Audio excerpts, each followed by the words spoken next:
Il-ħadd 21 ta' Ottubru 1984. Michael ikun il-kopilota fuq ajruplan DHC-4. Ajruplan kbir cargo li jesa daqs 12 ġib. Cargo kbir. Ġibs jitilqhom bil-paraxut jaqb 12. Michael, flimkien mal-kollega tiegħu Bill McKay, kellhom isuqu l-ajruplan minn Malta għall-Amerika. Bill kellu 700 sena biex minn Malta jasal l-Amerika. Kien għadu kif irċieva l-aħbar li bintu kienet milquta minn sparatura ta' pistola.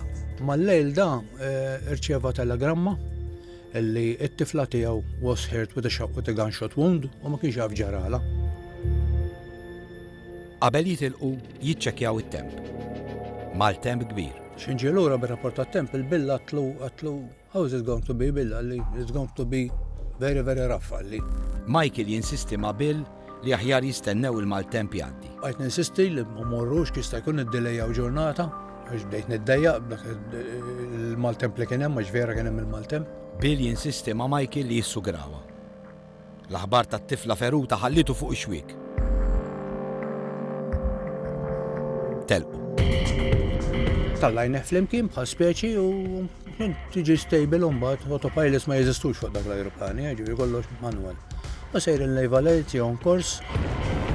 Jaslu kwarta triq, riħ qawwi.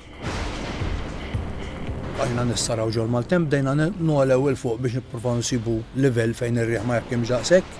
Nżilna l-isfel, l-istess, ma stajniex insibu. Jitilfu l-boxra tal-ajruplan. Daqqa waħda dell-imbirka ta' kompass bdiet iddur u taqgħod, aħna ngħidula tippressessja. Tibda tiġi electric motor, huwa effett ta' Bermuda Triangle, l-istess effett li jiġri fil-Bermuda Triangle fejn ikollok żewġ poles, magnetic poles jaffettwaw l-istess kompass u fil-fatt il-kompass tissir electric motor u tibda ddur. U int ma tkunx taf fejn int. U tibda naturalment tagħmel ċrieki, ma tkunx sejjer on course, ir-rieħ wadbek l-ewwel wadbek l-ement ma taf fejn int sejjer. Il-fuel ma kienx se jservihom.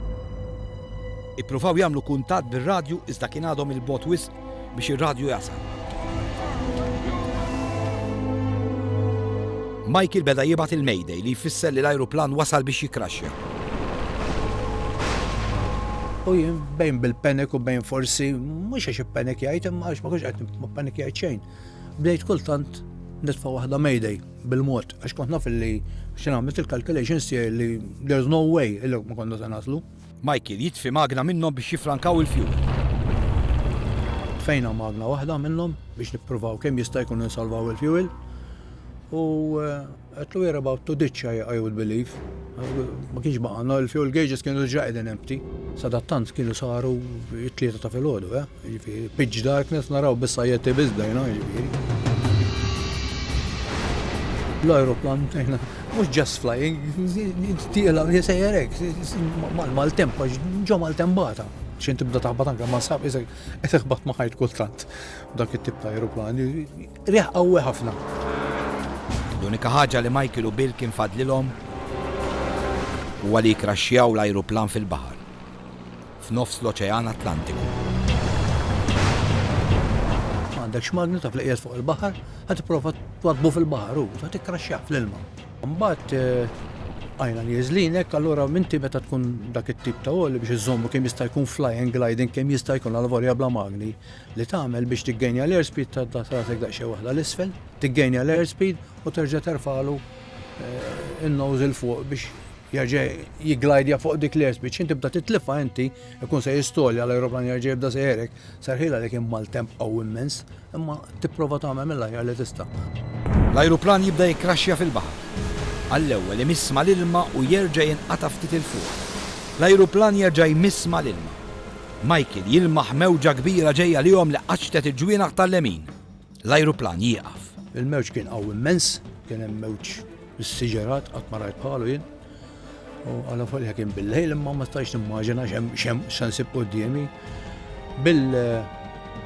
Għalli x'ngħidlek jien għalli mur wara, għalli but you've got to help me to do this. Kif ħallejt is-seatbelt sparani mill-ewwel lura, sibt ruħi fuq wara ħdejt tanki tal-fuel li ġa.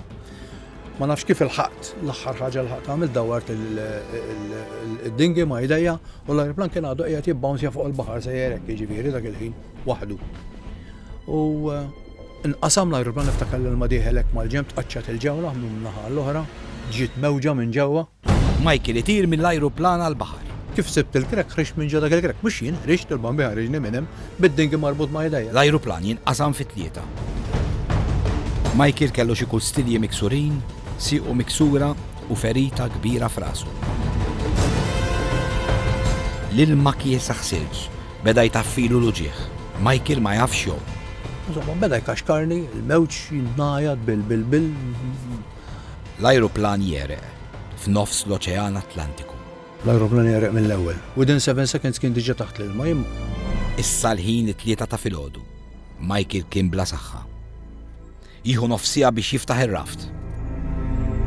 Jirnexxielu, iżda kull darba li kien jidħol fir-raft mewġa tiġi u terġa' titfu fil-baħar. Bdiet nieżla ħafna xita.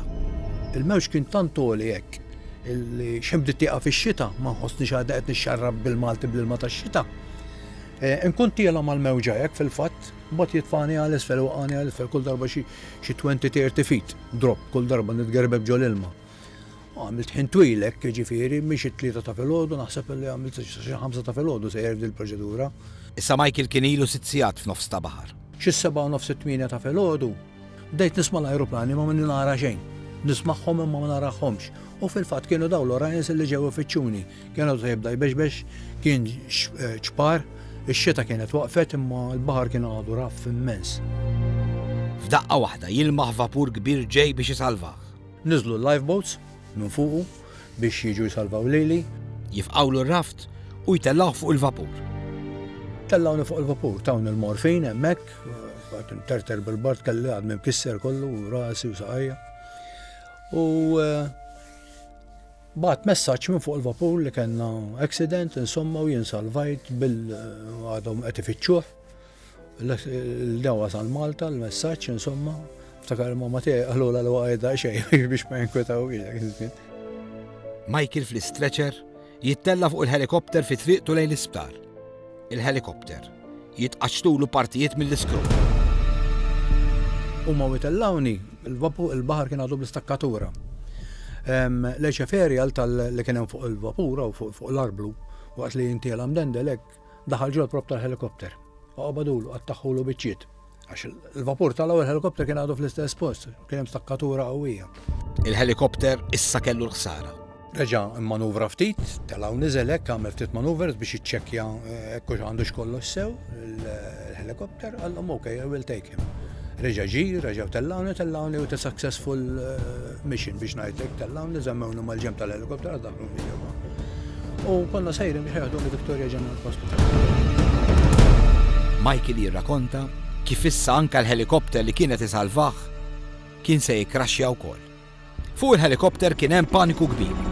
Il-helikopter jikraxxja fuq l-art ftit metri l-bogħod mill-baħar. Inżillek u kraxxjajna ġejna bil-helikopter.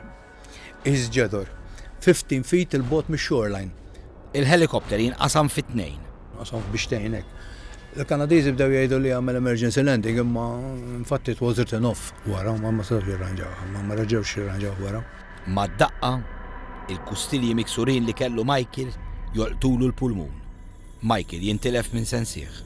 L-undercarriage dik għabritna wisq li l-undercarriage minn taħt nfaqgħu u li tagħna daqqa ġew l-istretcher intlajt ma' saqf kważi l-helikopter rġajt inżilt.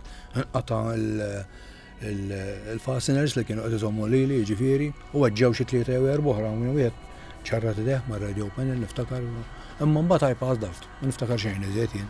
Għal Michael jiġu bl-ambulanza. Ix-xufier fi triqithom lejn l-isptar kellu jgħaddi minn fuq bridge. Ix-xufier li kien sema l-istorja irrifjuta li jgħaddi minn fuq il-bridge. Ma tafx, Michael jikraxxja b'ajruplan u l-helikopter li jsalvah jikraxxja wkoll. Beża x-xufier li kien se jenqasam il-bridge issa. Michael żvinturat. Żvinturat. Jien ngħid Michael vera fortunat.